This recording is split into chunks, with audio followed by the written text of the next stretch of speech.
Vamos dar início então à terceira aula do curso de Introdução à Nova Ordem Mundial. Agradecemos os que estão presentes aqui e a todos que acompanham pelo YouTube do Instituto Cultural Santo Antônio. Então,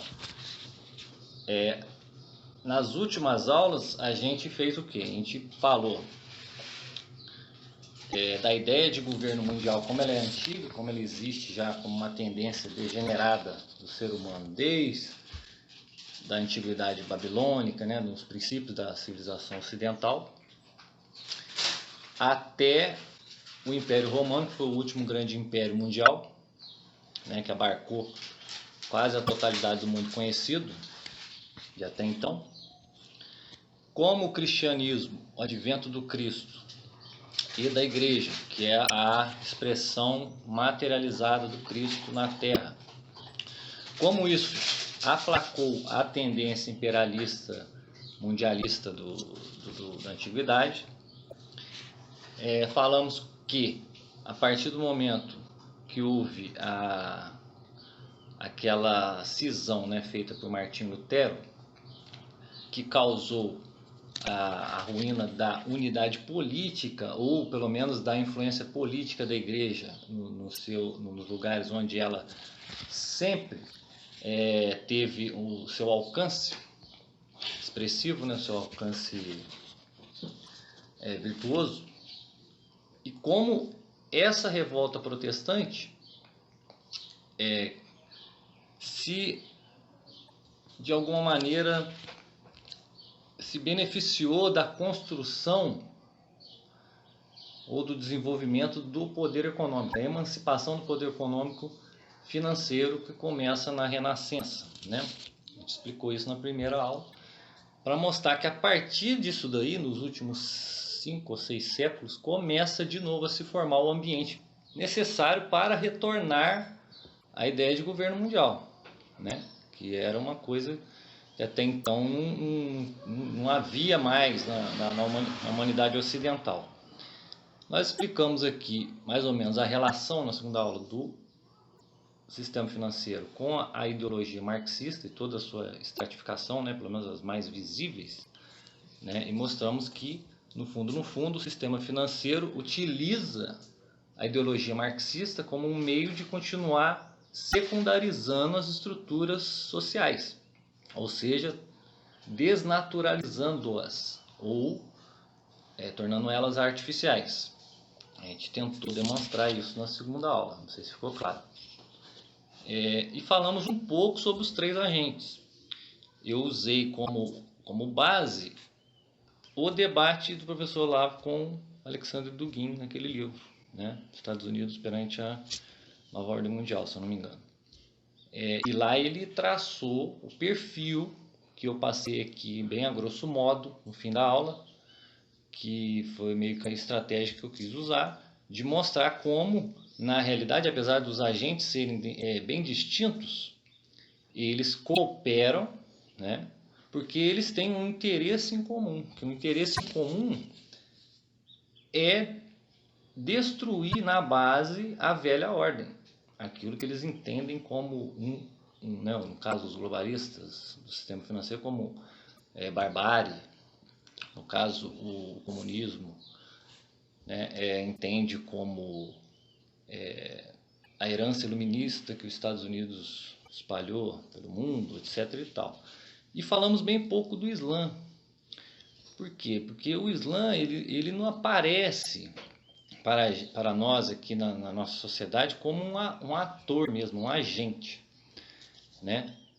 Porém, ele tem que ser levado muito em conta porque ele já é uma civilização formada, já existe há 1000 anos, quer dizer, milenar.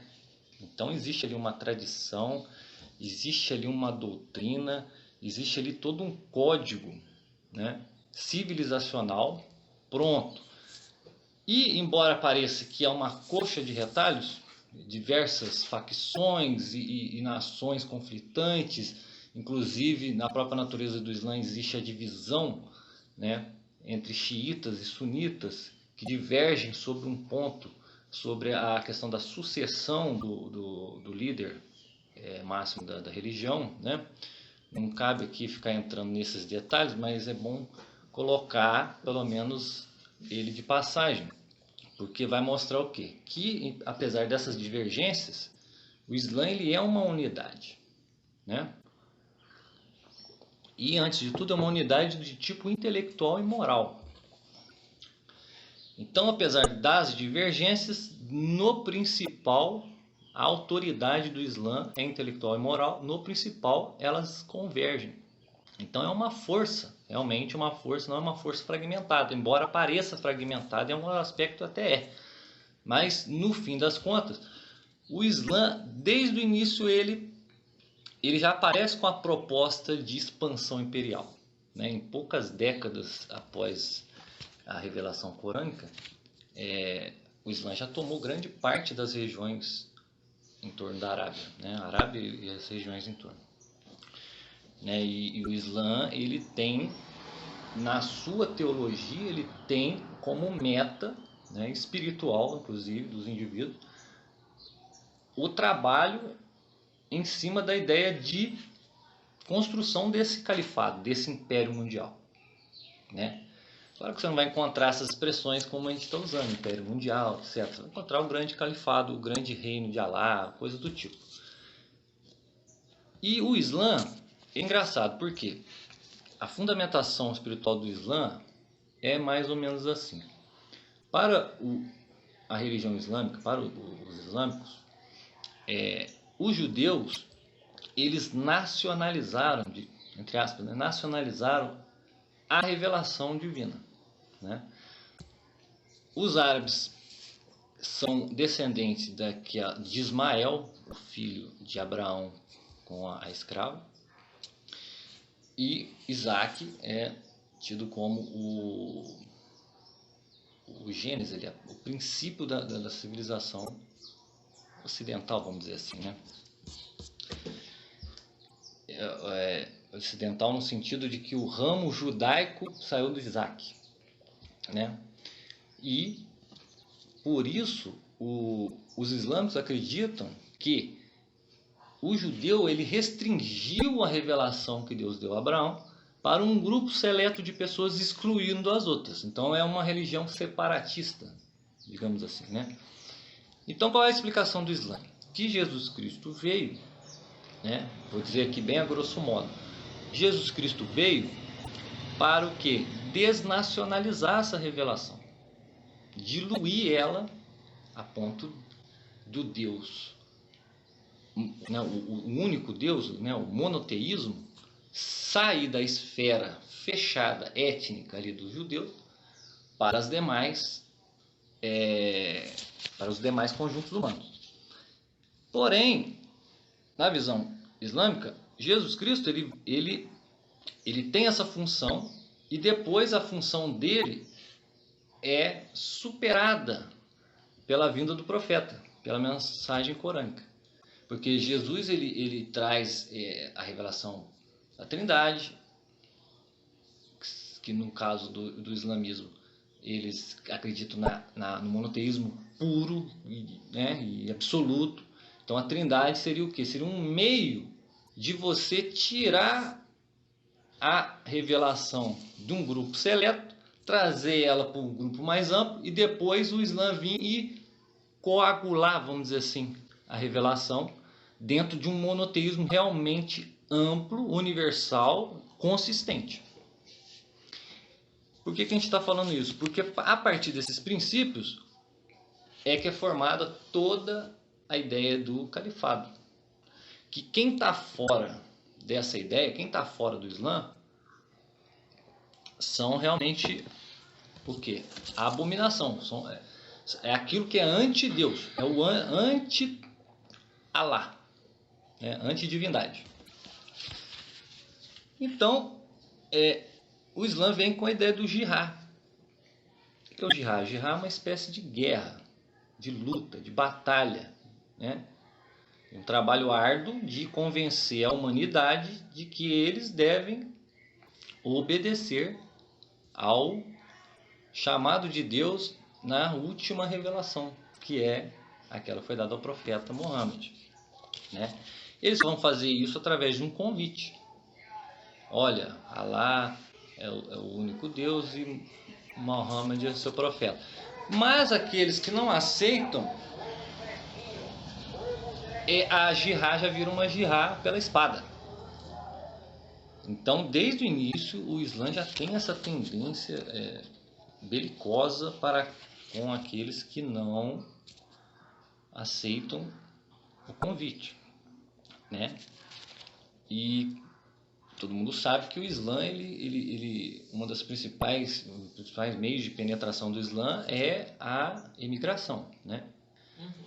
E eles têm um calendário que consta a partir do dia que Muhammad migrou de Meca para Medina, que chamam isso de Hégira. Sem falar que o Islã tem todo um código de leis, né? Que chama Sharia, que traduzindo é lei, né? E essas leis, diferentemente, assim, a religião islâmica é bem diferente da religião católica ou de qualquer outra. Por quê? Comparando com o cristianismo. O cristianismo tem a dimensão espiritual e leva em conta a dimensão temporal.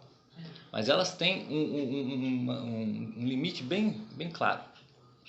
No Islã não existe esse limite. O Islã é um código jurídico, é um Estado e é uma religião, tudo num bloco só. Não existe separação entre o conjunto jurídico, a sociedade e o conjunto teologal, vamos dizer assim. Está tudo mesclado no Corão, na lei Sharia dos muçulmanos. Então, o que acontece? Por que a gente está falando isso? Porque o Islã, embora ele pareça um agente que você não enxergue ele na conjuntura do mundo, né? A gente hoje está acostumado com aquela velha disputa, parece que está voltando aquela velha cosmovisão da Guerra Fria, né? Tipo, a direita tá ressurgindo, né? O conservadorismo, a esquerda lá com a China, etc., com a Rússia, os globalistas que são esquerdistas na alma, no fundo. É uma visão que retorna e parece que o Islã fica como um boneco na mão desses poderes. Em certa medida é verdade, em outra medida não é. Por quê? Porque o Islã ele não tem pretensão nenhuma, a princípio, de guerrear com esses agentes. Pelo contrário, e tampouco concorda com eles nos seus princípios autoexplicativos. Mas ele concorda no quê? Naquilo que é preciso destruir para que eles apliquem no futuro o seu califado universal, né?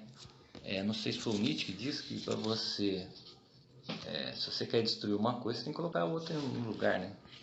Então o Islã sabe que a autodestruição, a autoimplosão do Ocidente vai causar a ruína espiritual de todo o Ocidente, que já está arruinado, em um certo sentido, e eles vão poder penetrar porque eles conservam realmente os seus princípios tradicionais, etc, etc, etc.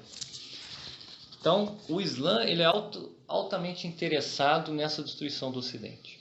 Então, todo o processo de destruição que a gente está vendo dos valores, das tradições do Ocidente, que a gente está tentando aqui mostrar, vai culminar no quê? Numa destruição moral, espiritual e natural do homem.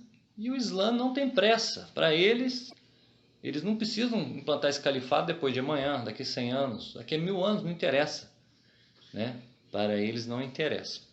O agente comunista, que a gente está falando aqui, né? Claro que a gente está usando conceitos abstratos. Na verdade, agentes são indivíduos, pessoas. A gente não está tratando ainda das pessoas, né? Talvez para tratar dos indivíduos mesmo, detalhadamente teria que ter outros módulos aqui do curso, né? Outras etapas.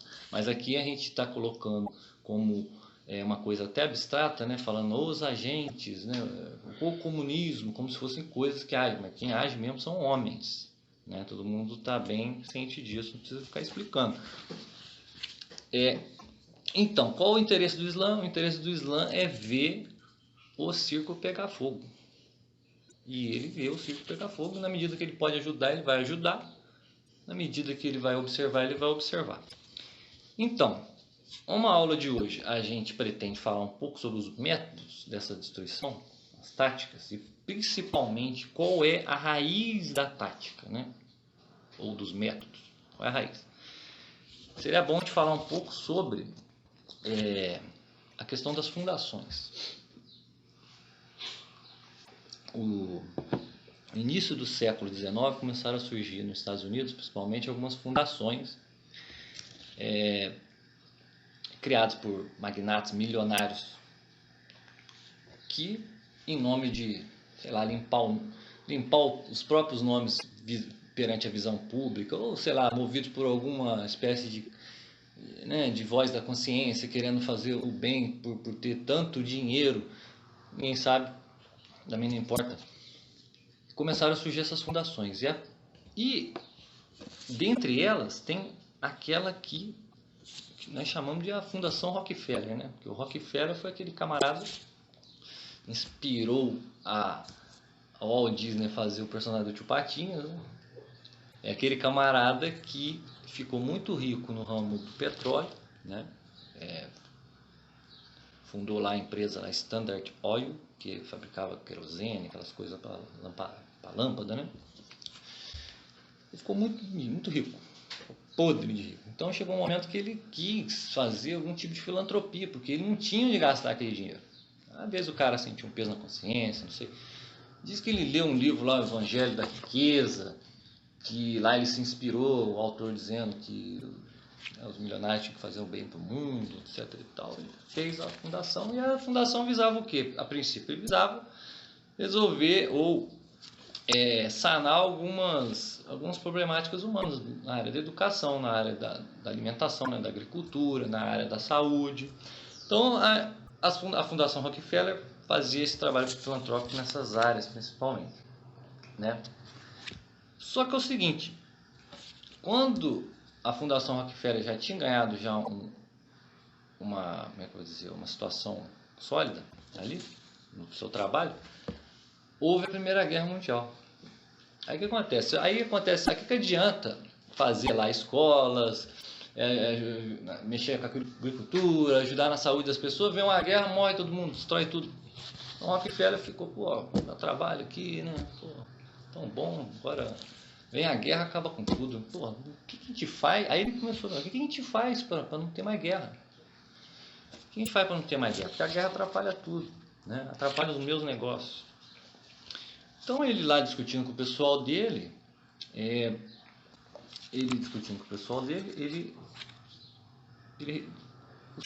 alguns psiquiatras, né, pediu conselho para a psiquiatria. Por que acontece isso? Aí os psiquiatras falaram, né? Assim, isso acontece porque isso é uma espécie de loucura que dá no ser humano. Nós temos que estudar esse negócio. Para fazer guerra, sair matando os outros, é porque o sujeito está ficando louco. O ditador, o líder do país, as próprias pessoas. Temos que estudar esse negócio, Rockefeller. Você dá dinheiro para nós que nós estudamos. Não, beleza. Então começou a financiar um estudo sobre isso. Para descobrir como sanar essa loucura que dá nos homens para não fazer guerra. Por outro lado, ele pediu conselho também para os biólogos. E aí, pessoal, como é que é? Aí os biólogos falaram, o negócio é o seguinte, na verdade, com a seleção natural, é um problema de genes, porque o ser humano guarda aquela herança desenvolvida ao longo da sua evolução, de que o mais forte vence o mais fraco, né, pela seleção natural.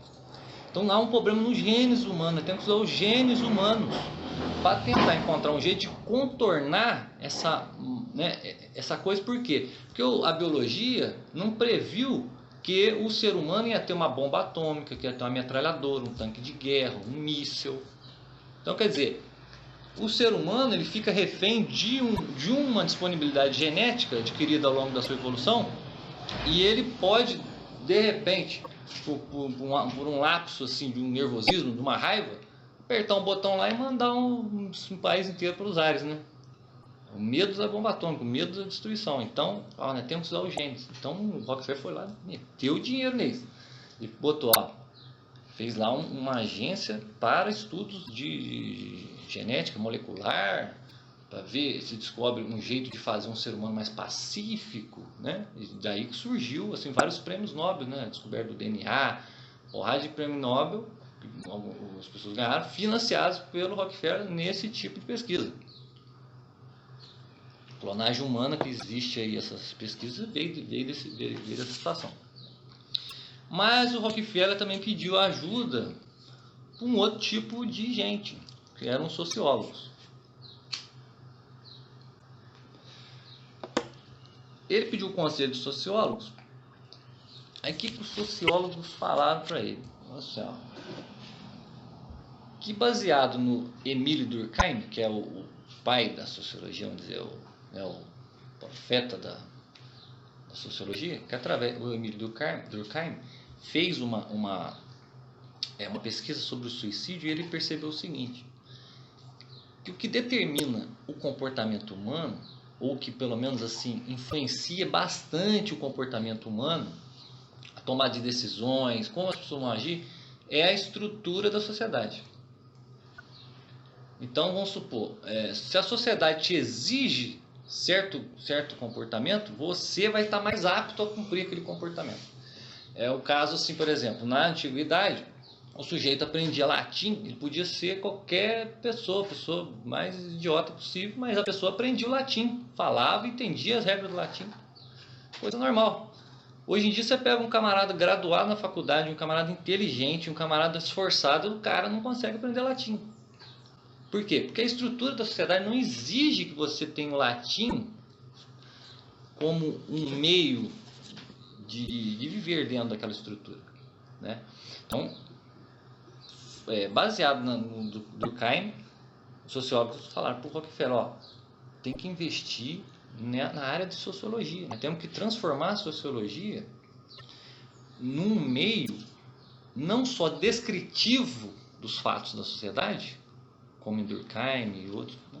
Mas nós temos que transformar a sociologia numa espécie de agente de reengenharia social. Nós temos que criar uma estrutura nova para que o comportamento das pessoas seja direcionado para a não guerra, para o não conflito, para a passividade. Aí nós vamos conseguir acabar com as guerras.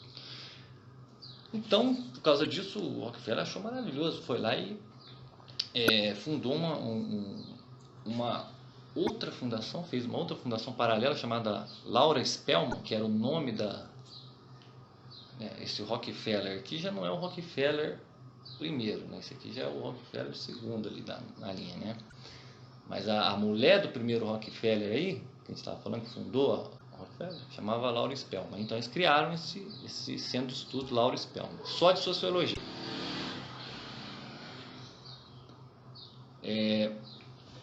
O que acontece? As próprias pessoas que trabalhavam na Fundação Rockefeller eram contra esse negócio de você querer mudar a essência do ser humano através do estudo da biologia, mexer no comportamento humano, né, mudar a estrutura da sociedade para as pessoas se comportarem de maneira A, B ou C. Eles eram contra. Então, por isso o Rockefeller teve que ir montando agências externas, ampliando a rede. Tanto é que as fundações, nessa época aí do Rockefeller, no início, as maiores, mais conhecidas, era a dele e a da Fundação Carnegie. Depois veio a Fundação Ford, que foi assimilando toda essa coisa da Fundação Rockefeller. As fundações, elas trabalham em conjunto, né? Elas são o que? São órgãos que vão direcionar as verbas que vêm desses milionários. Então, um milionário, através de uma fundação, ele vai mobilizando a fortuna dele para os estudos aqui e ali. Logicamente, quem que vai ser o beneficiário dessas fortunas? Vai ser o povo das universidades. O camarada se forma na universidade, tem uma ideia de pesquisa, eles vão financiar justamente a ideia que entra dentro do quadro aqui do que eles estão querendo. Não adianta você querer que o Rockefeller te financie numa pesquisa que vai contra a ideia aqui dos sociólogos, dos biólogos, né? E hoje a gente vê isso de forma disseminada, isso começou lá atrás, né? Então, quer dizer, o Rockefeller, ele percebeu que precisava fazer alguma coisa para não ter guerra. Aí houve a Segunda Guerra.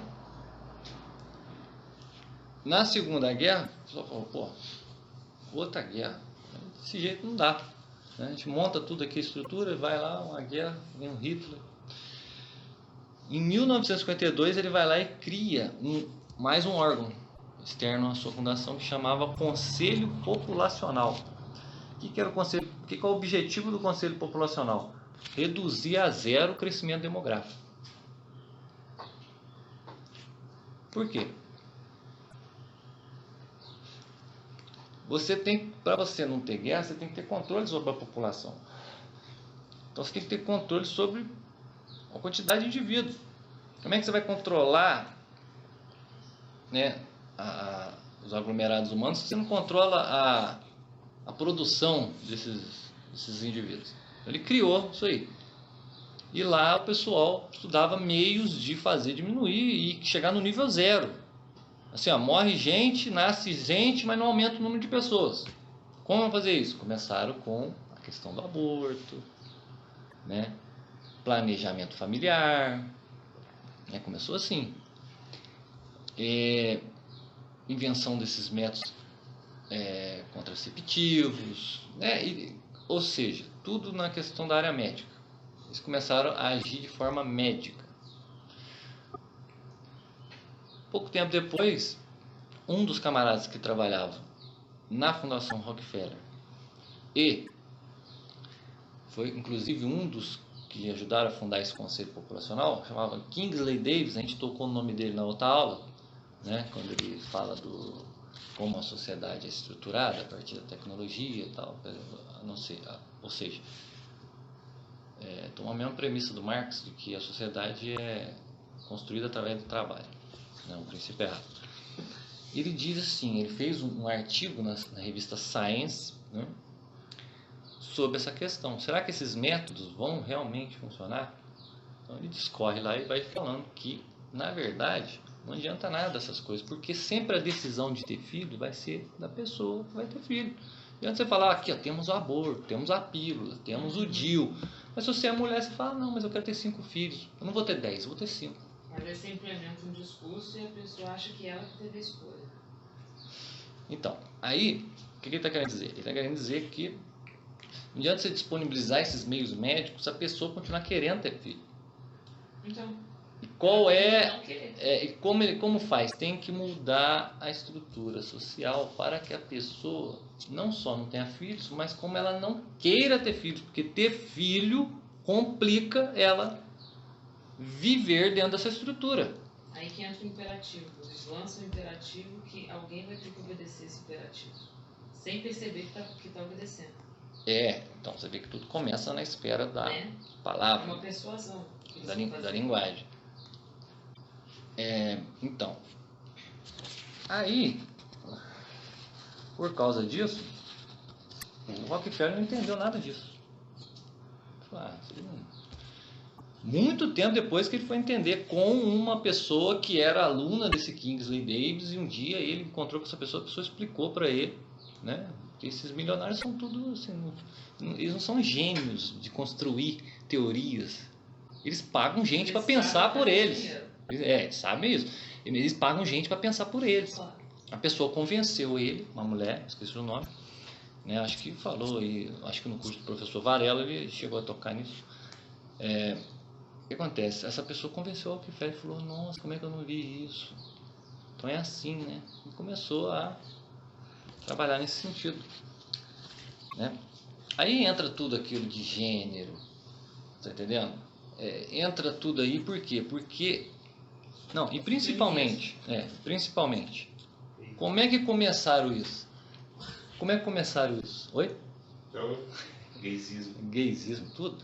Como é que começou isso? Foi a primeira coisa, colocar a mulher no mercado de trabalho, a emancipação da mulher no mercado de trabalho. Olha, a mulher tem que trabalhar, tal. Quer dizer, a mulher vai lá, cria uma conta no banco e entra dentro do sistema tributário e carteira de trabalho, e não sei o que. A mulher achando que, tudo é direitos, somos iguais aos homens, né? Começa assim. E daqui a pouco eles estão mexendo no papel da. Aí o Kingsley fala: tem que mexer também no papel no Esse é papel o da complementaridade entre homem e mulher. Homem e mulher já não é mais uma coisa que se complementa. Pode ter outras flutuações, outras variações de esquemas sexuais. Entra toda a questão da revolução cultural. Quer dizer, então isso começa a trabalhar na mudança da estrutura social, que em última análise começa As mulheres que antes eram para casar já não pensam em casar. já não pensa em casar. A pessoa pensa, hoje em dia a mulher primeiro tem que fazer a faculdade, depois tem que ter a carreira. Depois casar, depois ter filho, se ter filho. Não, primeiro ela está querendo carreira. carreira. Então tudo isso veio dessa ideia de mudança da estrutura social. Então a mulher hoje não é igual a mulher dos anos 20. E com né? 30 anos já tinha, sei lá, 5 filhos. 5 filhos. Por quê? Porque ela encontra a sociedade estruturada para que ela tenha esses 5 filhos. Sim. Hoje a sociedade, você não encontra uma sociedade estruturada para ter 5 filhos. Tem gente que tem. Mas são o quê? Exceções, não são mais regras. Né? O que era regra se tornou exceção. Então, onde que a gente quer chegar com isso? O Kingsley Davis, na verdade, ele ajudou a transformar a sociologia, né, numa ciência, num método de engenharia social. Passou do mero exame descritivo da situação, né, como eles faziam no começo, planejamento familiar. Depois você vê, o planejamento familiar mudou, virou o quê? Saúde reprodutiva. Saúde da mulher. Saúde da mulher, etc. Então o aborto, o gênero, tudo eles entram dentro desse contexto. Né? Então, o que é interessante dizer? Claro que aqui não dá tempo de explorar todas as minúcias da coisa. A sexualização das nossas crianças para que haja bastante nascimento na adolescência, durante a adolescência da garota, da mulher, né? Ela ter um bebê de forma não planejada e aí entrar também a cilada do aborto. Também, a saída é o aborto. Então, não dá para explorar todos os detalhes dessas coisas aqui, porque o tempo é curto, né? Estamos querendo dar uma visão panorâmica. Por exemplo, na questão das fundações, Rockefeller nos Estados Unidos, mas já existia um sujeito que tinha feito já um plano de governo mundial, que era o Cecil Rhodes. Cecil Rhodes era um inglês que ele se mudou para a África, comprou umas minas lá e ficou podre de rico com minas de diamante. Né? Cecil Rhodes. Quando ele ficou riquíssimo, ele voltou para a Inglaterra e começou a estudar. E na faculdade ele viu um professor falando que o problema do Império Inglês é que ele parou de querer ser o centro da civilização e começou a querer apenas obter produtos das colônias onde ele havia chegado, né? Havia estruturado. Então queria só tomar um chazinho lá que vinha da Índia, queria vestir a seda que vinha da China, sei lá. Então o professor falando isso, ele falou, é mesmo. Ele falou, professor, vamos fazer um projeto aí de colocar de novo a coroa inglesa como a civilizadora do mundo. Então, aí começou pela África, e realmente na África ele conseguiu fazer isso. Começou a colocar as pessoas no lugar certo, unificou a África. Né? Tanto é que a África hoje é um continente que, apesar das suas características ali nativas, né? Vamos dizer assim, é um país quase para um país ocidental, né? Igual as culturas ocidentais. É um país desenvolvido da mesma forma. Por quê? Por causa a África do Sul ali, entendeu? Aí esse Cecil Rhodes queria expandir. Tá vendo? Na África deu certo. Na África é um lugar assim pequeno. Agora vamos expandir isso para o mundo. Vamos englobar inclusive os Estados Unidos. Vamos fazer os Estados Unidos voltar a ser súdito da coroa, né?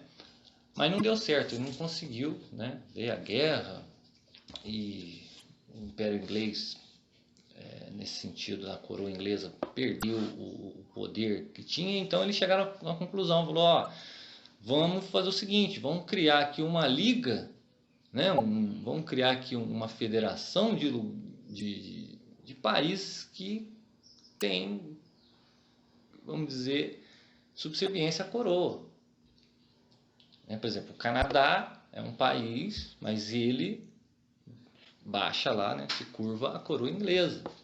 Claro que simbolicamente, né, todos os países aí que se curvam aí a coroa inglesa.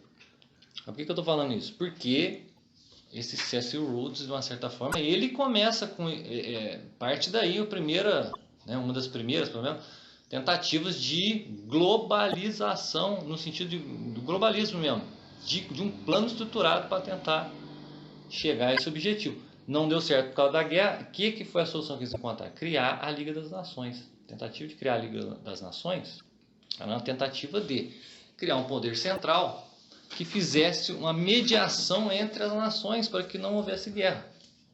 Só que é o seguinte, a principal nação ali que foi convidada para isso não quis aceitar, que foi os Estados Unidos. Os Estados Unidos não quis aceitar isso. Não, quero saber da gente aqui. Vocês se viram. Montar poder central, daqui a pouco o país está subordinado a um órgão que é transnacional. A Liga das Nações fracassou, anos depois criaram a ONU. A ONU já foi um empreendimento que já foi diferente. A ONU já vingou.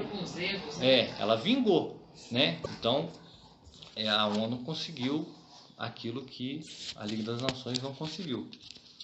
Então, olha só, a gente falou bastante aí das fundações e como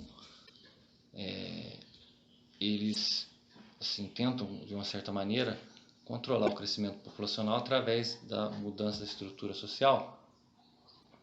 E eles perceberam que, para mudar o perigo que existia de guerra, igual estava tendo, era preciso criar um governo mundial. Era preciso criar um órgão central que dirigisse as nações. Então, a soberania das nações é um alvo a ser derrubado. Outra coisa é mudar o comportamento das pessoas através da estrutura social. O governo mundial e essa mudança. Só que é o seguinte, no meio disso tudo a gente vê assim, umas contrariedades em relação ao cristianismo. Principalmente na questão sagrada da família, a questão da reprodução, que Deus pede para que o homem se espalhe pela terra e se reproduza. Então, vários princípios aí são totalmente anticristãos. E qual é o alvo desse pessoal, em última análise, para a criação do governo mundial? Já que eles querem criar um governo mundial, querem mudar o comportamento humano, querem diminuir a população do mundo, e isso vem das fundações e vem dado o financiamento dela nas universidades, que são as fábricas da ideologia. Lá se fabrica e vai disseminando no tecido social. O que acontece? A Igreja Católica, a tradição católica, a doutrina católica cristã, a gente fala católica porque a gente crê que a Igreja Católica é a igreja legítima e é aquela que distribuiu no mundo o império da fé, das virtudes, que é justamente o que está sendo diluído por essas forças. A Igreja Católica, a religião cristã, ela está baseada, antes de mais nada, na lei natural. O que é a lei natural? É uma espécie de lei, se ela é uma lei, ela é uma ordenação. E toda ordenação é feita pela razão. Então é uma ordenação da razão ao bem comum. Ou seja, nós, seres humanos, como seres racionais, nós enxergamos a ordem das coisas e nossos apetites, nossas inclinações estão querendo essa ordem, estão buscando essa ordem, embora de forma até desordenada por conta do pecado original, por conta da desordem humana. Mas, em suma, por natureza, o homem é inclinado ao bem. Ele pode até errar o alvo do bem, É uma questão intelectual. Você não sabe o que é o bem, você vai buscar, às vezes, uma outra coisa que você acha que é o bem. Mas sempre você está buscando o bem.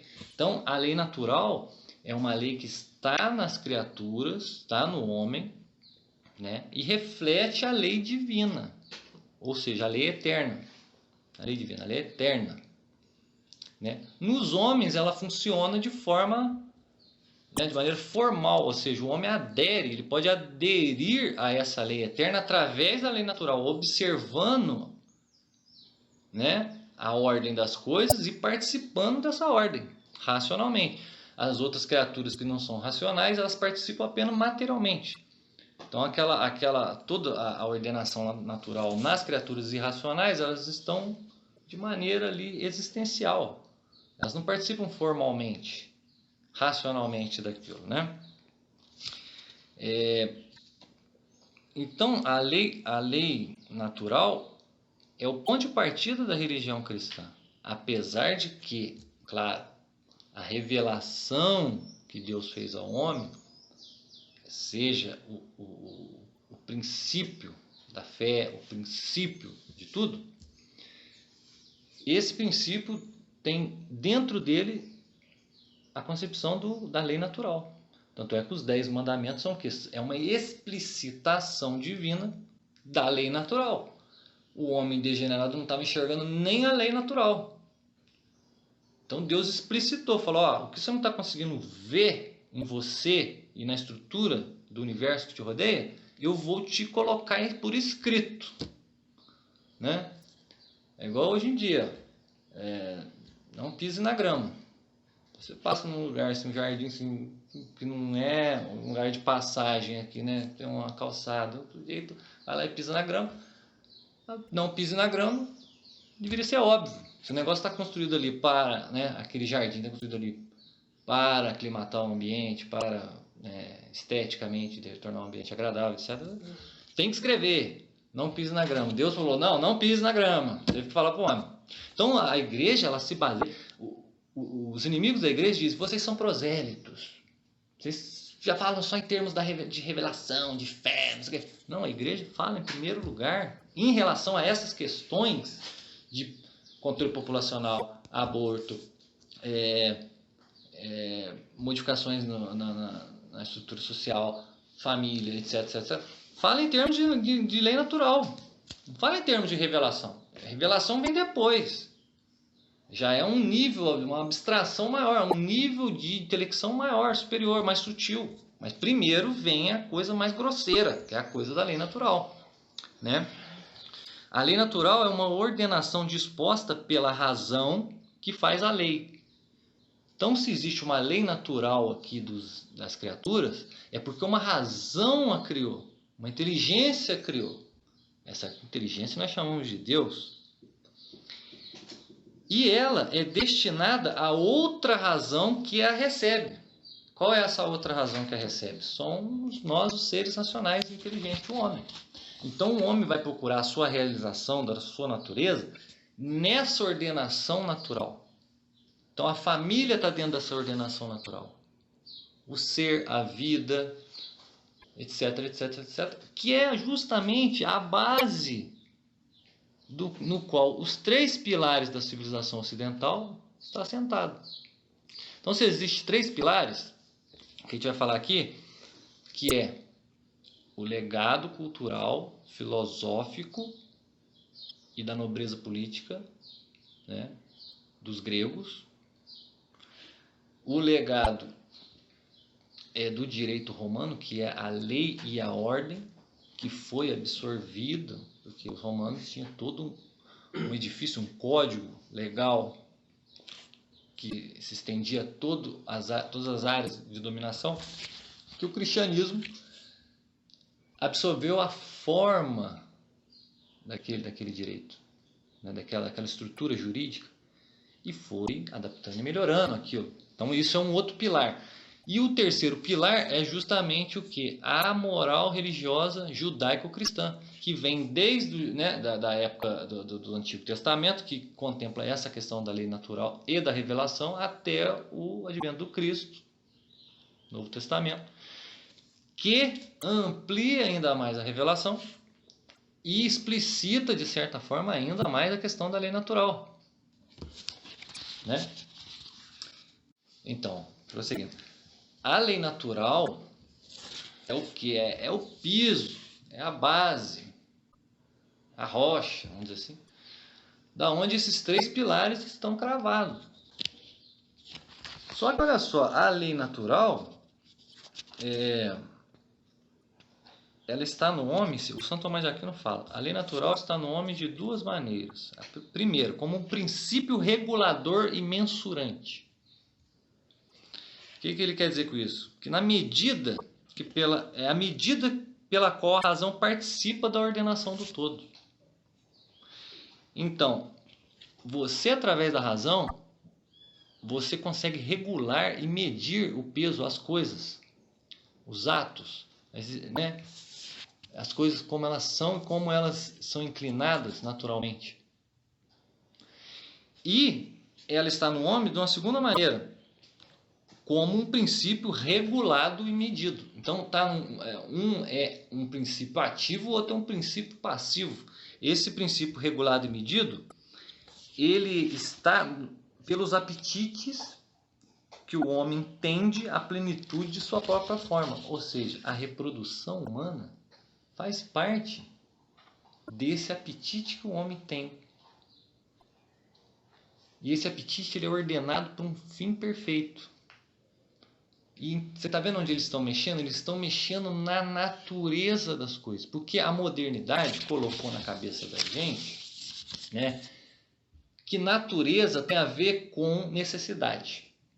Então, natural é aquilo que é necessário. Então, se você desejou uma coisa, se você sentiu uma coisa, aquilo faz parte tem algum vínculo com uma necessidade humana. Então, você tem que dar vazão àquele seu apetite, vamos dizer assim, aquela sua inclinação.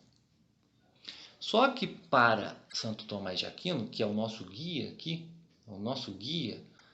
né, a perda da cosmovisão do Aquino, a ideia do ser, é que fez com que a progressão das ideias chegasse a esse ponto, como a gente falou lá do Newton para o Kant, do Kant para o Hegel, do Hegel para o Marx, do Marx para esse povo todo que a gente vê aí no século XX, agora XXI, piorando tudo. Houve a perda essencial da ideia do ser, o ser tomista, tudo lá bonito, explicado, maravilhoso pelo Santo Tomás de Aquino, inclusive dentro da igreja, né? Só vê o Santo Tomás de Aquino como um teórico, como um cara muito complicado. Então nós temos que pensar mais aqui, na coisa aqui. Mas quem disse que o Santo Tomás de Aquino ficava flutuando apenas em abstrações?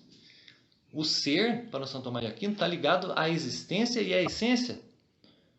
Então o ser é o ser presente, é o ser ativo, é o ser em ato. Porque o primeiro ser, o ser por excelência, é ser ato puro, que é Deus. Então a gente participa desse ato puro, desse ser puríssimo, é Deus, na medida em que a gente está existindo em ato, né? Então, o Tomás de Aquino vai dizer, essas inclinações que os modernos acreditam que seja o que dá vazão a elas apenas cegamente, que é a natureza, o Tomás de Aquino vai dizer, não, isso é antinatural. Para os seres racionais isso é antinatural. Isso para os animais, isso é natural. Para nós racionais, isso é antinatural. O natural para nós é o que? Ordenar essas inclinações dentro do dinamismo próprio e correto do ser racional. Ou seja, isso é o que o império da fé tem como um chão, uma certeza, a ideia do ser, que as coisas são aquilo que elas são, elas têm uma essência e uma existência, né? Por cima do ser existe uma essência e uma existência. Essência no sentido de quididade, né? Quididade é o termo latino, o que das coisas, qual a quididade do cinzeiro, o que faz isso ser um cinzeiro. Então as coisas têm uma essência e têm uma existência, mas para que elas tenham essência e existência, elas têm que ter um ser. Elas têm que ter um ser, né? E esse ser, essa ideia do ser, que não é uma ideia, é uma realidade, mas esse ser está sendo perdido, já foi perdido por esse povo todo, é por isso que eles tentam destruir isso como se fosse uma ideologia, como se fosse ideias, porque os filósofos modernos acham que são ideias. Pensamentos, escolha, né? Pensamentos, escolha de vida. Pensamentos, escolha, né? Escolha. Então, a igreja está baseada nesses 3 pilares. Ou seja, ela está baseada nesses 3 pilares? Não, falei errado. A igreja, o império da fé, o império do Cristo no mundo, a ordem mundial que o Cristo implementou na sua vinda, paixão, morte e ressurreição, esse governo mundial é o governo que está colocado segundo a ideia do ser e do ser máximo, que é Deus, e da lei natural, que é o quê? Que é a manifestação da lei eterna no ser racional, que é o homem. E é isso que está abaixo desses 3 pilares, que a igreja conservou, ampliou e disseminou ao longo dos séculos, né? E que é aí que está a coisa. Eles querem destruir, em última análise, esses pilares. Só que como é que você derruba os pilares? Vamos começar então fazendo o quê? Mexendo na estrutura. Onde que está assentado esses 3 pilares? A ideia do ser e da natureza. O que é o ser para o São Tomás de Aquino? São Tomás de Aquino seguiu a trilha do Aristóteles, ou seja, legado filosófico grego, que parte da ideia de que existe o ser, existe as coisas. Existe um ser máximo, do qual é motor de todas as coisas. Para Aristóteles, o motor de todas as coisas era o motor que fazia o ser humano ser racional. Para o São Tomás de Aquino, esse motor é o Deus cristão. Então ele melhorou, ele amplificou ainda mais o filósofo Aristóteles. O que é o ser? O ser é o primeiro inteligível. Se o Hegel dizia que a verdade só pode ser conhecida na culminação do Espírito Universal, quando ele conhecer a si mesmo e ver que todas as coisas é ele mesmo, então coincidir aquele que conhece e aquilo que é conhecido, ele diz que a verdade só vai... O Hegel, dentre esses filósofos, é o único que admite a ideia de verdade. Mas ele acha que isso vai acontecer lá no... sei lá onde. Mas o São Tomás de Aquino não. Existe uma certeza do ser, da verdade, aqui agora, que é o quê? É o ser. Então, existe a verdade aqui agora, acessível ao ser humano. A única verdade acessível ao ser humano é a ideia de que as coisas são. A ideia do ser. Então, o ser é o primeiro inteligível. Qualquer coisa que você entende, seja um pensamento, seja um biscoito, seja um cão, seja uma ideia, a sociedade, tudo você entende a partir da ideia do ser daquela coisa, do princípio daquela coisa. O que a faz ser aquilo? E essa ideia está sendo diluída ao longo dos séculos e agora chegou num ponto drástico, onde homem não é mais homem, mulher não é mais mulher, existe LGBT, YZ, H, PQT e vai embora. Quer dizer, existe agora... Mas aí onde que isso se dá, minha gente? Onde que isso se dá? Isso se dá no plano da linguagem.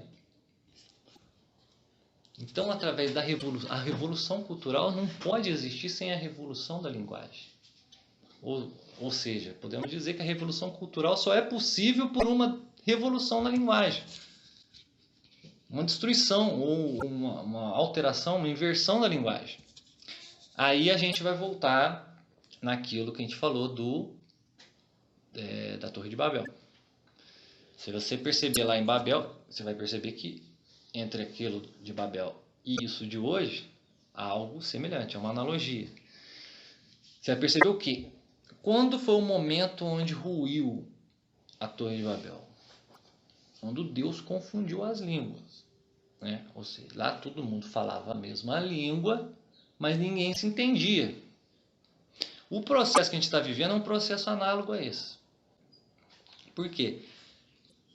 Ao mesmo tempo que todo mundo tem a comunicação hoje, né? Todo mundo se comunica hoje. Ou seja, todo mundo fala a mesma língua, todo mundo consegue atingir o outro. Você pode falar com um cara americano, você aprende inglês. Você pode falar com um cara, sei lá, espanhol, você aprende espanhol. Quer dizer, você de uma certa maneira, você pode atingir o outro ser humano através da linguagem hoje, porque essa rede de comunicação ficou ampla e global, né? Mas as pessoas não se entendem mais. Você fala do ser, a pessoa não entende. Fala de natureza, a pessoa fala... Porque cada um carrega consigo uma verdade. Então há uma confusão. Então há um relativismo. Então essa revolução cultural através da linguagem começa por esse relativismo, que confunde tudo. E torna as expressões, as ideias cada vez mais voláteis e sem um fundamento. Então esquece-se o fundamento. Então, para destruir os 3 pilares, você precisa remover primeiro o piso, a base onde esses 3 pilares estão colocados. Você imagina, cada lei contraditória que o sistema jurídico dos países vão absorvendo, casamento gay, papapá, isso é uniformizado pela ONU, que é o quê? Um órgão que atende a esse processo de centralização transnacional. Um deles, né? A OMS, a Unicef, tudo isso aí são ramificações desse mesmo poder central. Eles atacam o quê? Eles atacam a ideia de natureza e de ser o tempo todo. Ocultam que as coisas são o que elas são. Deixa tudo ao arbítrio de cada um, à subjetividade de cada um, ao sentimento de cada um, e vai transformando essa Babel na confusão das línguas. Né? Vocês já perceberam isso, não precisa nem entrar muito a fundo. Então, você destruindo a racionalidade jurídica, a racionalidade da ordem jurídica dos países, você está destruindo o pilar que o cristianismo conservou e amplificou, melhorou, né? Purificou do direito romano. Você criando uma quantidade, a pleiade de filosofias imbecis, idiotas, ideológicas, no fim das contas, que não refutam a filosofia do ser, do Aquino, do Aristóteles, mas simplesmente as desprezam e ignoram. Né? Porque eles não vão conseguir refutar aquilo. Eles vão conseguir falar barbaridades paralelas àquilo. Mas discutir aquilo, entrar a fundo no debate filosófico, não vão fazer isso. Então eles criam pseudo-filosofias, pseudo-filósofos, né? Pseudogentes, né? Pensantes. E isso vai culminar no quê? Vai culminar na perda do senso moral, do senso da proporção, que está baseado no quê? Na natureza das coisas. Não está baseado numa ideologia, numa preferência, está baseado no que as coisas são, na lei natural, do qual todo homem é capaz de compreender. Qualquer homem é capaz de compreender. Exemplo mais simples é o seguinte: você chega num sujeito, dá um soco na cara dele. Automaticamente, ele pode ser um relativista, ele pode ser qualquer tipo de pessoa. Você deu um soco na cara da pessoa, a pessoa entende aquilo como um mal. Qualquer pessoa entende aquilo como um mal. Ninguém entende aquilo como um bem. Então, quer dizer, por quê? Porque dentro da estrutura humana já está inscrito a lei eterna na lei natural, a lei perene na lei mais perceptível, material, né, imanente. Então essa é a ideia.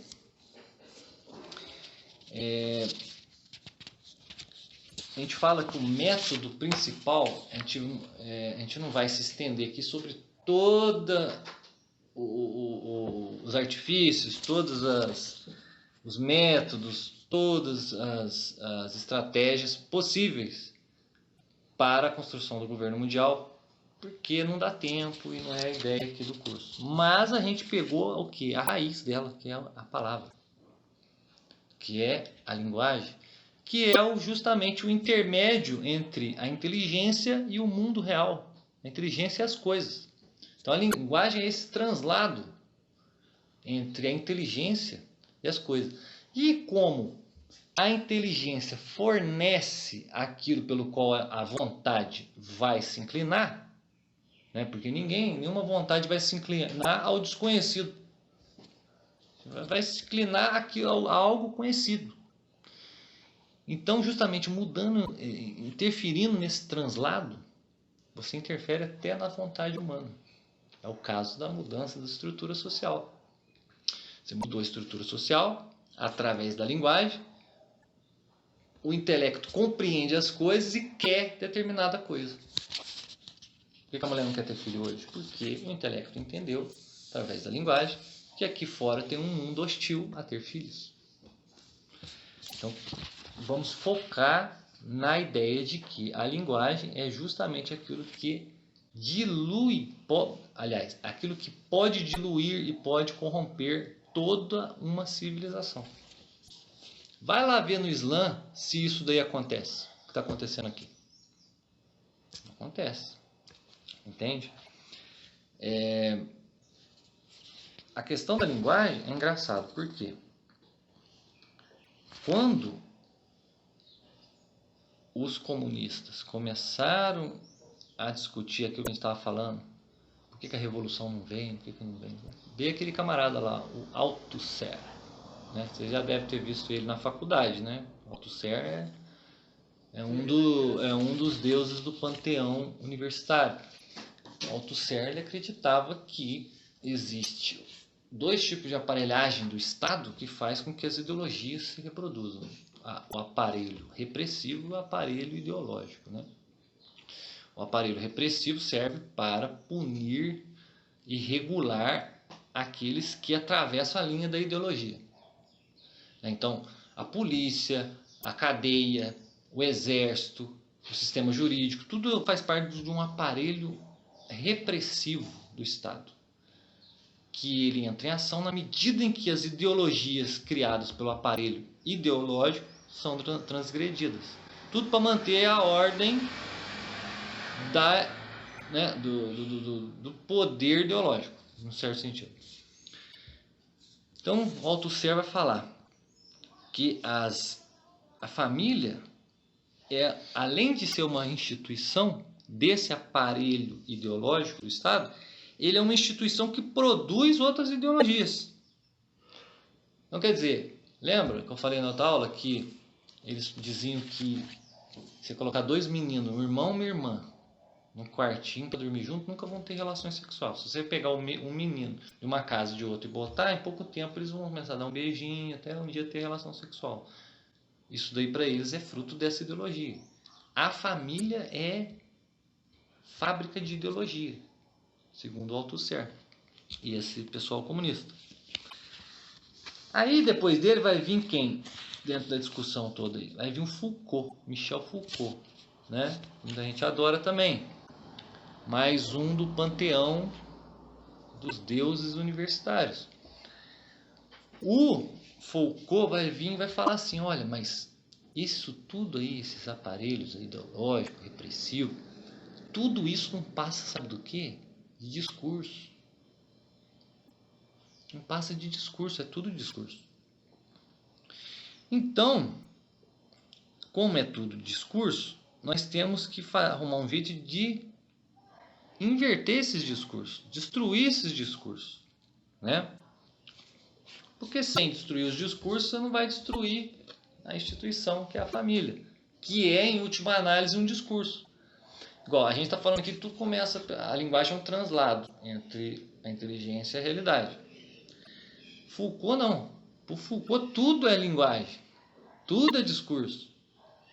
Então a família é uma instituição porque ela é um discurso. A polícia é uma instituição porque ela é um discurso. Então você vê que já tem aí a linguagem virou um outro negócio. Virou tipo um Matrix da vida aí, né? Tudo uma programação, já não é mais linguagem no sentido. Esse discurso do Foucault aqui, ele visa o quê? Antes que definir realmente como uma coisa é, ele visa uma argumentação para diluir o que uma coisa é. Então o Foucault, com essa ideia, ele quer diluir aquilo que alguma coisa é para conseguir uma coisa que ele pretende, ou eles pretendem ali na frente, logo adiante, nessa diluição. Então, depois do Foucault, né, é o mesmo processo lá do Newton, Kant. Foucault é o querido da psicologia. Um erro nos princípios gera uma desgraça lá no fim, né? Então, de Althusser para Foucault, de Foucault para Jacques Derrida. Jacques Derrida foi o sujeito que praticamente inventou a ideia do desconstrucionismo. Vamos desconstruir os discursos através do quê? Da aplicação dialética corrosiva dentro dos discursos, onde a gente vai colocar uma palavra contra a outra. Uma palavra não vai passar mais a significar aquilo que ela significa. No confronto esquizofrênico entre elas, ninguém diz nada, vai ter uma implosão, vai ter uma implosão dos discursos. Aí a gente dissolve os discursos e começa a construir um outro discurso. Então você vê, no livro do Monsenhor Sanarruja, que é Poder Global e Religião Universal, ele fala algo engraçado lá que eu escrevi aqui. Mudar o significado e o conteúdo das palavras é uma estratégia para que a reengenharia social seja aceita por todos sem protestar. Por isso, o significado da linguagem internacional muda continuamente. Ou seja, as forças ideológicas anticristãs atuam de modo sutil e sofisticado, especialmente no campo semântico. Então, é aquela coisa da serpente. Como é que a serpente conseguiu ludibriar Eva e Eva Adão? Através de um discurso. Então, os caras que chamam tudo de discurso, na verdade, eles estão fazendo um trabalho semelhante ao trabalho da serpente, do demônio, lá no início da humanidade. Está colocando em dúvida a natureza das coisas, o que as coisas são, através da linguagem. Então, a linguagem ela é um dos fundamentos da civilização, um dos fundamentos da vida humana. Não quer dizer que tudo é linguagem, porque não tem essa de tudo é linguagem. Uma pedrada na cabeça não é tudo linguagem, né? Apesar de você poder expressar aquilo através de uma linguagem. Então, a linguagem é um translado necessário. Tanto é que Deus, no princípio, era o verbo. O verbo é a palavra divina. Deus constituiu todas as coisas através do seu discurso. A primeira revelação é a revelação do mundo criado, é um discurso. Toda a ordem universal, em um certo sentido, é um discurso. Então, o discurso é para o ser humano algo essencial para que ele alcance a natureza dele e a finalidade. E é aí que os engenheiros da nova ordem mundial, sejam eles os donos do sistema financeiro, né, a elite globalista, que no fim das contas acabam se reunindo todos em torno daquele famosinho clube Bilderberg, que a gente não vai nem entrar em detalhes nele, não é o caso aqui da abordagem. Tanto o sistema comunista, que é hoje visualizado aí pelo núcleo conexão russo-chinesa, e o Islã. Onde que entra o Islã nisso tudo? O Islã fica esperando, minha gente, porque lá isso não acontece. Vai lá falar de ideologia de gênero lá para um sheik, um imã. Vai lá na Tarica falar de casamento gay. Acabou que vai entrar com a cabeça, vai sair sem. Entendeu? Então lá não acontece isso, né? Igual família. Você acha que o Rockefeller ele vai deixar o filho dele lá e casar com outro homem? Ou vai... Não, vai querer abortar os filhinhos do... Não, a família dele vai continuar intacta. É a nossa família que eles querem destruir, não é a deles. Entendeu? Então vai existir família. Claro que vai existir família. Mas a família é desse pessoal. Nós não. Vamos ficar igual a Roma Antiga, fazendo suruba no Coliseu para dar escravos para o sistema. Isso se na melhor das hipóteses. Porque pode ser que eles, com o avanço da genética, da tecnologia, começam com essa coisa do transhumanismo, etc., produzir gente em laboratório. Entendeu? Mas olha só, o Islã, como é que o Islã encaixa nisso, gente? O Islã quer tudo que corrompa o seu inimigo, que é a civilização ocidental. Por quê? Porque para eles tudo isso é barbarismo, tudo isso daí são povos que estão fora do limite da revelação. Povos que precisam ser conquistados pela palavra ou pela espada, ou por acordos. Acordos que podem ser revogados de uma hora para outra. O Islã também usava essa tática, tal da hipocrisia santa, né? Onde chegava, fazia um tratado de 7 anos lá. 7 anos a gente convive aqui, ninguém briga. Aí chegava no meio do caminho, eles iam lá, começavam a cortar cabelo da turma, ou senão eles já tinham ampliado, já tinham tido cada casal 5, 6 filhos, já estavam crescendo de número e acabava com a coisa. Então isso não acontece lá, né? Então essas elites dinásticas dos globalistas ocidentais, né, do sistema financeiro. As elites comunistas pelo mundo afora também não é assim que anda a família deles, não é assim que constitui a família deles. Lá tem todo uma coisa que não tem nada a ver com isso que eles tentam propor para a gente. E muito menos no Islã. Para terminar, depois de ter falado de tudo isso, só para a gente ter uma ideia de como... Você pega um pouquinho de café para mim?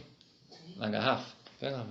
Só para a gente ter uma ideia de como alguns meios pelos quais eles usam, que são usados por esse pessoal todo, né, de uma forma aqui genérica, vamos dizer assim, vamos falar no sentido geral, para implementar essa revolta semântica, essa revolução linguística.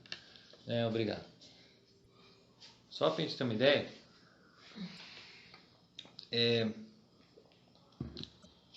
essa revolução cultural do qual nós chamamos Nova Ordem Mundial, cultural no sentido de mudar a estrutura da sociedade, né, e centralizar, como a gente falou do exemplo de Babel, aquela coisa centralizada.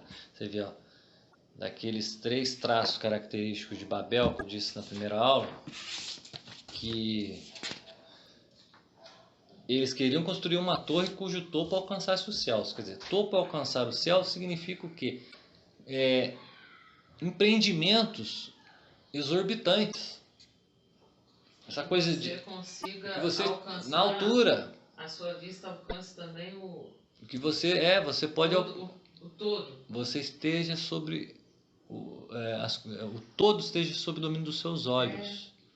Construções, essa coisa de genética, essa coisa de controle social, tudo, essa engenharia, tudo parte do quê? Parte de financiamento dentro de universidades, estudos. Então eles se organizam em torno de estudos. A corrida espacial, agora a corrida da ciência, exatamente, a corrida, domínio, né? O domínio dessas coisas. O domínio dessas coisas, dessas técnicas. Então, construir uma torre cujo topo alcançasse o céu é construir uma civilização cujo o poder esteja lá no alto da pirâmide deles, né? E eles estejam em controle de tudo, debaixo da vista deles, né?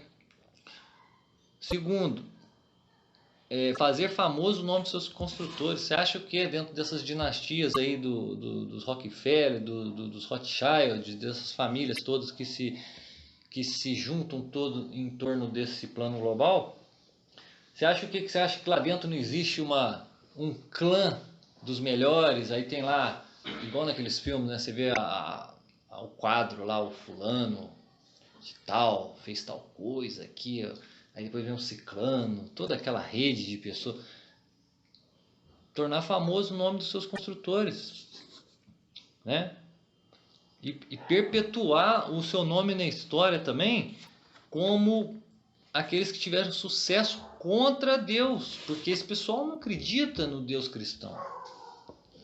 Você acha que Putin, Xi Jinping e demais comunistas aí, Coreia do Norte, acho que esse pessoal é cristão? Lá na Rússia, lá eles falam que eles são cristãos, né, ortodoxos, porque eles já dominaram a igreja ortodoxa e entraram dentro desse projeto eurasiano para poder usar a igreja ortodoxa como um meio de poder, expansão.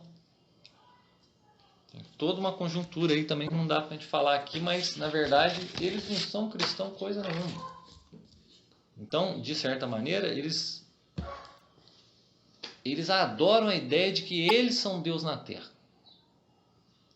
O desejo mimético de ser o novo Cristo, ser o Cristo.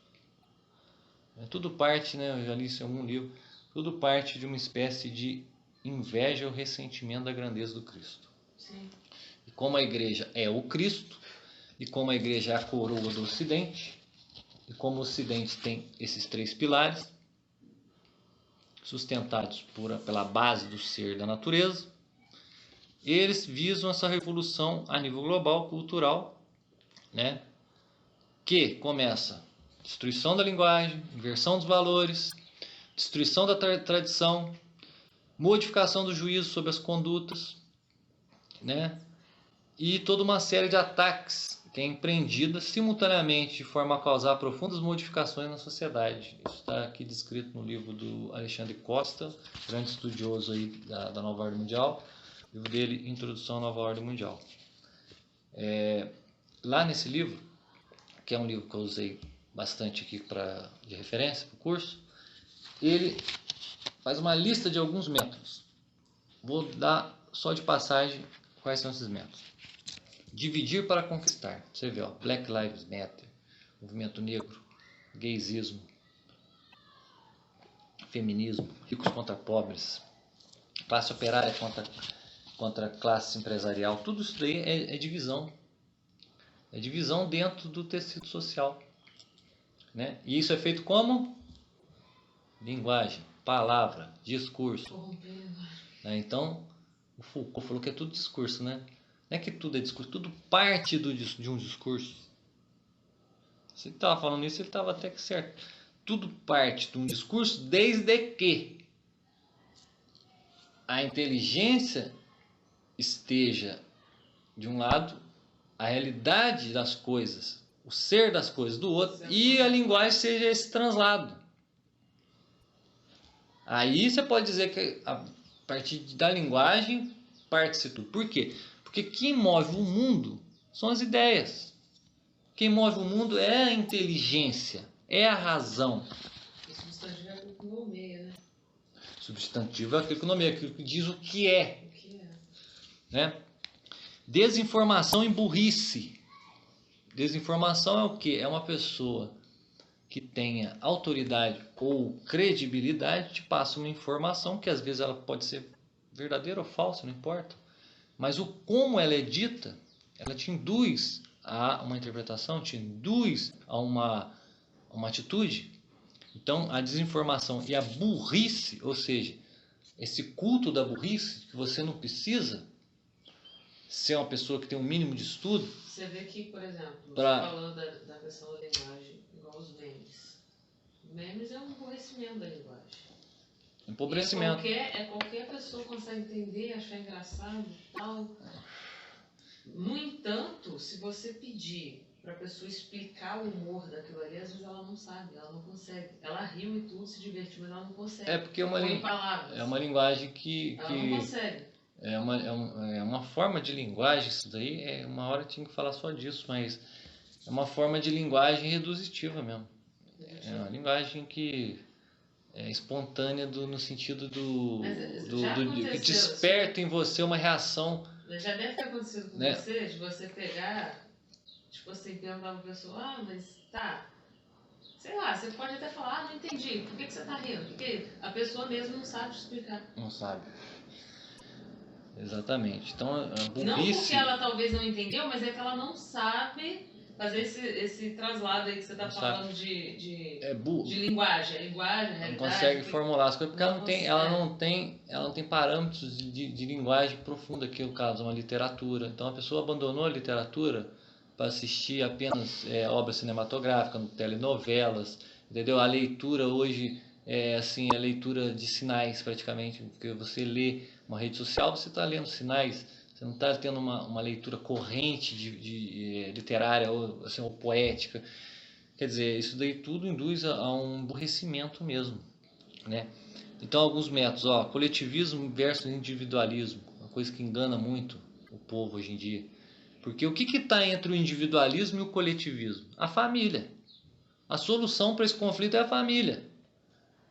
Porque na família o indivíduo vale pelo que ele é. Seja a família de trabalho, seja a família biológica, seja a família espiritual, né? E, ao mesmo tempo, o indivíduo vale pelo que ele é, mas ele está ali pelo próximo. Então ali tem um espírito de coletivo. Então o que acontece? A solução para essa dicotomia, essa polarização entre individualismo e coletivismo está na família. Porque a família congrega essas duas coisas, a família supera essas duas coisas. O individualismo leva ao egoísmo. O coletivismo leva à inveja, às vezes. Né? Espírito coletivista, assim, geralmente cria mentalidades invejosas ou... Ninguém quer se subordinar, só quer mandar. Então temos a dialética hegeliana, criar uma nova linguagem, politicamente correto, que é um meio de emburrecer as pessoas também, tirar as pessoas do senso natural do próprio ser, vulgarização da cultura, infantilização da sociedade, ações afirmativas, que são uma espécie de vírus, né? Essa coisa de cotas, tudo isso daí são coisas que eles jogam dentro do translado da linguagem para corromper a ideia de ser das coisas e a inteligência, a fim de levar a vontade humana a ser inclinada para direções contrárias à sua perfeição última ou natural. Né? Mas além dessas técnicas, existem as técnicas psicológicas, que no ramo da educação, porque a educação é o último estágio, né? A tomada total do sistema educacional, que é quando ele virar totalmente informatizado, que é a ideia deles, né? Você vê que as empresas de softwares, Bill Gates, essa turmaiada toda que mexe com computadores, eles estão virando empresas de pedagogia, né? Eles, quando tomarem a educação, aí praticamente para você sair dessa ratoeira vai ser impossível, né? Só intervenção divina, pelo visto. Então, pela manipulação psicológica, o Pascal Bernardin, no livro dele, La Maquiavel e o Pedagogo, ele descreve algumas dessas táticas, técnicas psicológicas que eles levaram para o ramo da educação. Mas também é utilizado no ramo da mídia. Por quê? Porque a mídia é o quê? A mídia é um subproduto da universidade. Todo mundo está na mídia e saiu da universidade, né? Então ele lista lá, eu não vou explicar detalhadamente que o nosso tempo já está prolongado, mas eu vou citar. Vocês leiam lá no Maquiavel Pedagogo, quem já leu sabe do que eu estou falando, quem não leu, ótima oportunidade de entender como funcionam esses esquemas. Existem técnicas chamadas normas de grupo, que é uma espécie de estabelecimento de normas sociais, como estereótipos, modas, convenções, costumes e valores. Uma técnica. Hoje em dia você vê isso daí na prática. Na prática. Né? Existe a dissonância cognitiva, o professor Lavo sempre fala disso, que é o quê? Uma contradição entre dois elementos do psiquismo da pessoa. Né? Se o indivíduo for aliciado a um certo tipo de comportamento, mesmo que seja contraditório às crenças e valores dele, é muito provável que ele venha a racionalizá-lo. Ou seja, ele vai ter uma tendência a modificar os próprios valores para diminuir a tensão que vai oprimir ele. Você colocar um sujeito numa situação, né? Muitas vezes isso acontece, a mídia propõe isso para você, né? É igual o caso do coronavírus. A pessoa tem que usar máscara, né? Você chega no ambiente, um monte de gente de máscara, você está sem máscara. Aquilo te oprime porque as pessoas estão te olhando. Você está sem máscara. Você sente aquela vontade, então às vezes você não vê a necessidade de usar, mas você coloca, porque aquilo vai fazer o quê? Você diminui a tensão, é uma dissonância cognitiva. Existem vários exemplos disso, não vou listar aqui, mas lá no Pascal Bernardin ele dá tudo. E finalmente as técnicas não aversivas. Técnicas não aversivas está no livro do Pascal Bernardin chamado Império Ecológico. O que são as técnicas não aversivas? São reforços positivos e imediatos que provocam um comportamento desejado, né? os efeitos colaterais favoráveis aos controladores, ou seja, quem aplica essas técnicas não aversivas na sociedade, geralmente são desfavoráveis aos controlados. Esta técnica é uma substituição das técnicas de controle aversiva, ou seja, aquilo que os caras te impõem a fazer, né? Porque elas são baseadas na incitação, né? Isso daí foram técnicas que quem desenvolveu isso foi aquele sujeito lá, o Skinner, behaviorista lá, Skinner, né? Que é uma espécie de tecnologia do comportamento. Então ele diz assim, se você chegar e propor uma coisa para o sujeito, por exemplo, ó, o governo quer que determinado tipo de carro não circule mais. Sei lá, carro a álcool não circule mais. Daqui a pouco o carro com combustíveis fósseis não vai circular mais, né? Daqui a uns anos, provavelmente. Aí em vez do governo lá falar assim, é proibido sair com o carro assim assado, ele vai falar assim, olha, compra-se carro assim assado. Quer um exemplo claro que eles então, meio do cigarro, cigarros não chegaram a falar é proibido. Meios fumar. Não aversivos, eles vão tirando os locais de fumo. E as próprias pessoas vão criando, que são mais resistentes ao cigarro, elas se tornam pessoas, elas têm uma certa ojeriza ao fumante. Que faz muitas das vezes o fumante ficar se sentindo assim, sentindo oprimido, fora d'água, entendeu? Peixe fora d'água, uma coisa assim meio ruim. Então, essas técnicas, vergonhoso, vamos dizer em vez delas oprimirem o sujeito como se fosse um imperativo, elas colocam o sujeito na condição de eu estou agindo com a minha liberdade, eu estou escolhendo. Então, o coronavírus tem muito dessa técnica nessa coisa do coronavírus. A questão da máscara, por exemplo, o uso da máscara. Muito, agora tudo bem que falou vacina. Que teve o decreto, mas muitas das pessoas pensam assim, eu tenho escolha de me proteger e proteger quem eu amo. Então, provavelmente eles vão usar uma técnica não aversiva para a vacina. Ah, sim. Então, olha só. Você vê que toda essa manipulação psicológica, ela parte do quê?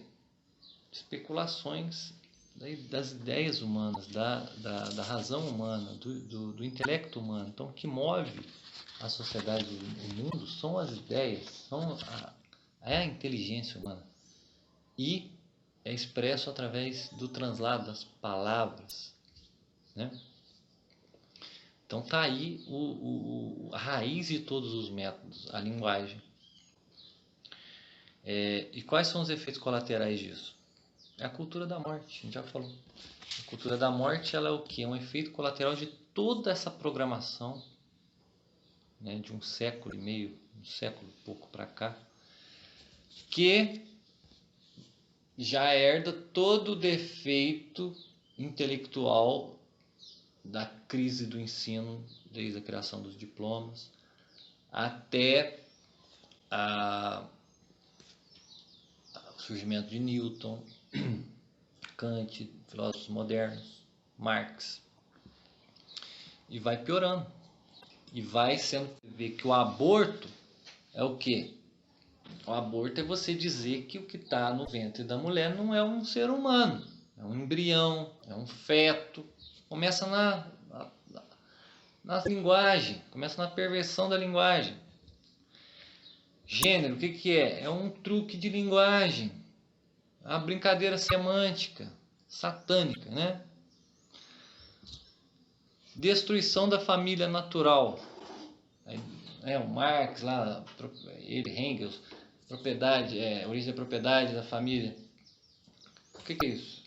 Uma brincadeira satânica com palavras. Então tudo começa aqui, ó.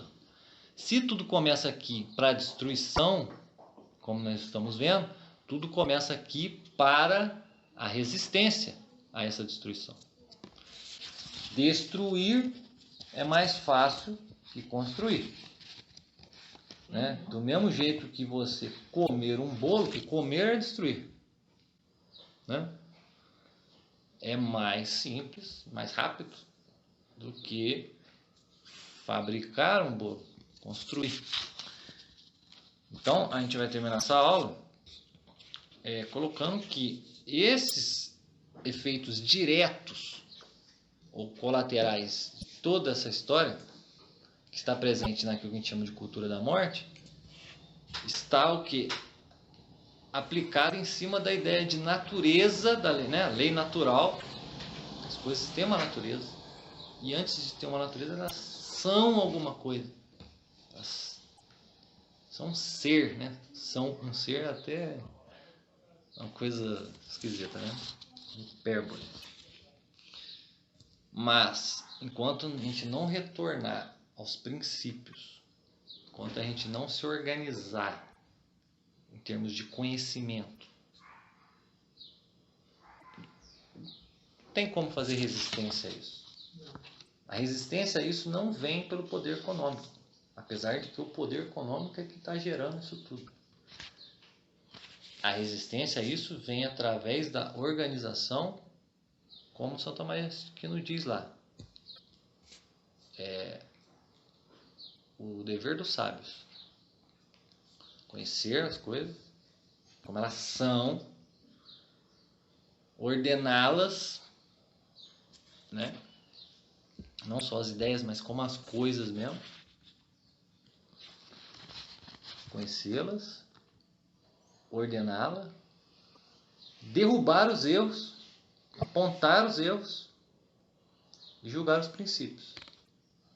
A partir disso você vai purificar talvez a linguagem, purificar o translado, e dentro da reunião familiar, da interação familiar de pessoas reais e concretas, você vai poder criar centros de resistência a isso, e quem sabe com a ajuda de Deus, porque a nova ordem mundial, né? Não sei se eu já disse, não sei se é novidade, ela não vai vir nunca. Nunca vai existir o governo mundial. Mas o empenho na existência de algo impossível vai estragar e vai derrubar, vai destruir muita coisa. Esse é o problema. O problema não é que vai ter o governo mundial. Nós sabemos que ele não vai ter, né? Cremos que ele não vai existir. Mas o caminho que as pessoas se propõem a trilhar para chegar a ele vai destruir muita coisa, vai trazer muito mal. E nós, como somos representantes de Deus na Terra e participantes da ordem das coisas, nós temos o dever de fazer esse programa que São Tomás de Aquino propõe para os sábios. As pessoas têm que ser sábias para elas escaparem dessa propaganda, dessa reestruturação, dessa engenharia social. Então eu quero agradecer a todos aqui que estão presentes, nossos colegas e amigos do nosso grupo de estudos, e a todos que ouviram, tiveram a paciência de ficar aí até agora pelo YouTube, e até a próxima aula, que nós vamos entrar mais na questão espiritual, né? O que acontece espiritualmente? Qual é a faceta espiritual da nova ordem mundial, e como o Império da Fé, o Império da Verdade, o Império do Cristo, a ordem cristã, pode lidar com esse conjunto de coisas, né? Se é que nós temos uma resposta, a não ser a do São Tomás de Aquino. Muito obrigado a todos, Deus abençoe, até a próxima.